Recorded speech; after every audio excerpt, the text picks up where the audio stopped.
This is a national emergency. Our work here will ensure a peace mankind has never seen. The world will remember this day.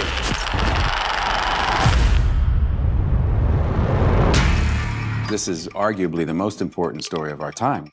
The stakes really couldn't be any higher. It's profound, but it's told in a very human way. Everything Chris Nolan has done has been a prelude to this. This is not a film, this is an experience. It is a heart-in-your-mouth thriller. I've been interested in Oppenheimer's story for a long time. At some point, I learned this key piece of information that in the lead up to the Trinity test, they were dealing with the very small possibility that when they pushed that button, they would set fire to the atmosphere of the Earth and destroy the entire planet. And yet, they pushed that button. I wanted to take the audience into that extraordinary moment in human history.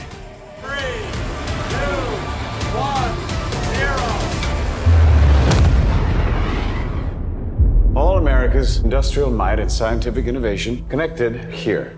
A secret laboratory. Cillian playing Oppenheimer was the centerpiece of the film, but I knew that he was going to need the most extraordinary ensemble around him. Let's go recruit some scientists. The people involved in the Manhattan Project were charismatic individuals. They're very talented. The world that Oppenheimer inhabits is filled with rock star scientists. And I think because we have all these fantastic actors, you really buy that. It felt like I was playing sports with some of the best athletes. Every single person has come to set knowing that they have been hired because somewhere along the line, Chris thought that you did a good job. And this goes for crew as well. Action! My preference is to always do things in camera as much as possible. It sets a big challenge for every department to actually bring the reality of a thing there for the actors. Every crew member on this film has to adjust their work for the IMAX screen. IMAX can contain 18K resolution per frame, which is by far more than any digital camera. It gets thrown up on a gigantic screen, and the moment you watch it, it's very evident. The quality is unprecedented. This is a story of America in the 20th century, so I think it can be painted on that big of a canvas, and what better way to do that but with IMAX cameras. Why would we go to the middle of nowhere for who knows how long? I always try to use real locations as much as possible. With location shooting or sets, the more things can just be real, the better they're going to feel to the audience. There's almost no studio work on this film. Everything is location. The sets were built in such a way that they felt incredibly authentic. We built our Los Alamos at Ghost Ranch, New Mexico, which is along the same mountain range that Los Alamos proper sits on. This was very important, and I based all of this on research. We built all of these buildings 360. We want it to feel like you are right there, you are in this is happening, this is real. This isn't a backlot. It's just the most transporting thing, you know, when you're there and it just looks exactly like Los Alamos 1940s must have looked, and you know that no detail has been overlooked. You know, we also shot in a huge amount of the real locations. We shot in Oppenheimer's house, in Los Alamos. We shot in Princeton. Walking through Princeton, it's really very funny because people, you know, they're walking around and they go, Shooting those scenes, playing the characters who really had versions of these events happen there, you just get a real charge out of it, you know? This is a matter of life and death.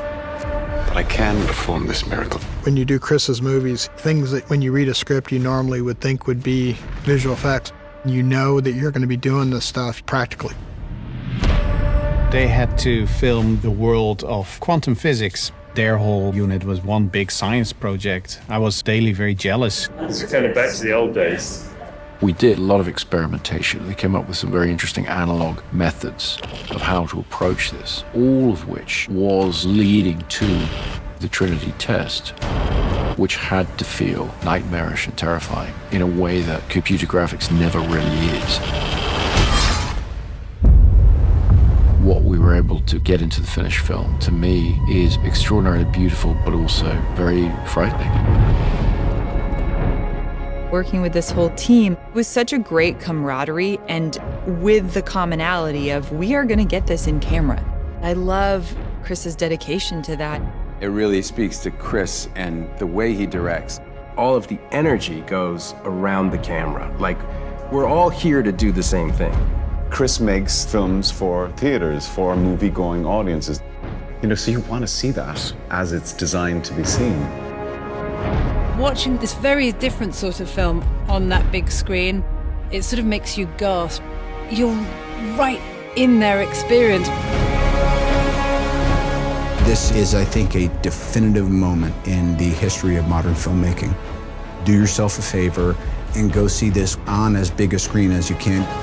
With the sound design and the score and the emotionality of it, this is an unforgettable, unmissable experience in a theater. You are the man who gave them the power to destroy themselves. We made Oppenheimer on the largest scale possible because the idea is to come and experience this. His story is monumental and epic and extraordinary. It really has to be seen on the big screen to be believed.